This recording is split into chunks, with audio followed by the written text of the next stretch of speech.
except to say that by the time these lawsuits are decided, we'll have digital God. So ask digital God at that point. These lawsuits won't be decided before on a time frame that is relevant. Is that a good thing or a bad thing? I think we live, there's that, I don't know if it's actually a real Chinese saying or not, but may you live in interesting times. Right. It's apparently not a good thing.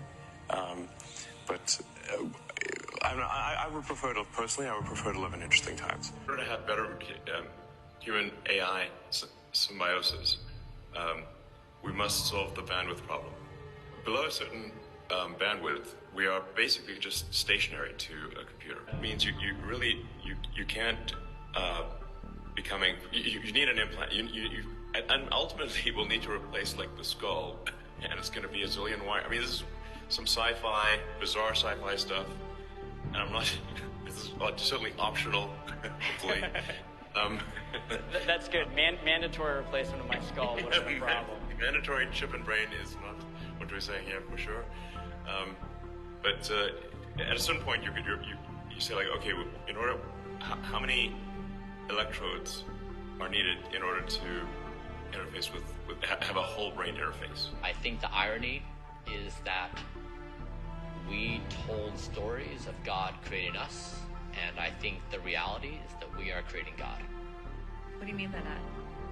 We are creating God in the form of superintelligence. If you just say, what have we imagined God to be? What are its characteristics? We are building God in the form of technology. It will have the same characteristics. And so I think the irony is that human storytelling got it exactly in reverse, that we are the creators of God, and we will create God in our own image, which is why we should probably be equal to this moment and level up our game. I mean, with artificial intelligence, we are summoning the demon.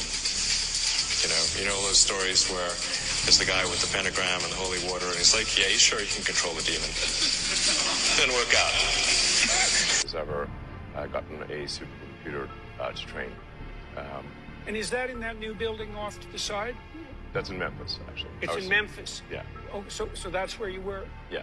I see. Memphis, the capital of ancient Egypt. Right.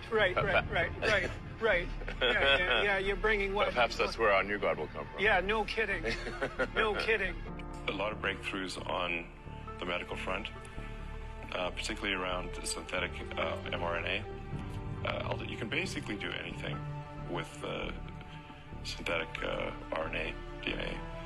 It's like a computer program. So, I think with enough, with effort, that's not too crazy. You could probably stop aging, reverse it if you want. You can basically do it. You can turn someone into a freaking butterfly if you want with the right DNA sequence. Revelation 13:16 says the second beast, which is the false prophet, forced all people, great and small, rich and poor, free and slave, to receive a mark on their right hands or on their foreheads, so that they could not buy or sell unless they had the mark, which is the name of the beast or the number of its name. Those that take the mark, that will be your final decision.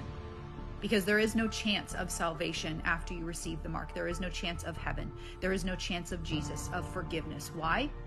Because the mark of the beast is AI.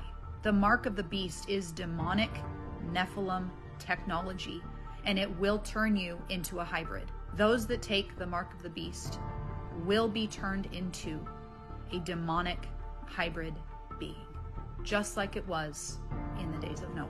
They are telling us what is coming. They are telling us what is being set up if you are paying attention. The man who wants to put a chip in your brain, the man who wants to merge you with Nephilim technology, now has access to our financial system. I'm having a hard time understanding how everybody just forgot what this man is about, what he's here to do. He is ushering in the beast system with help from our president. We are in the period of time that Jesus was referring to when he said, do not be deceived. And I pray that everybody opens their eyes to what is happening right in front of them. And to anyone who says that God is using these two men, I absolutely wholeheartedly agree, because God uses everyone and everything, including those that do not serve him, to fulfill written prophecy. And he is using these two men to fulfill what is written in the book of Revelation.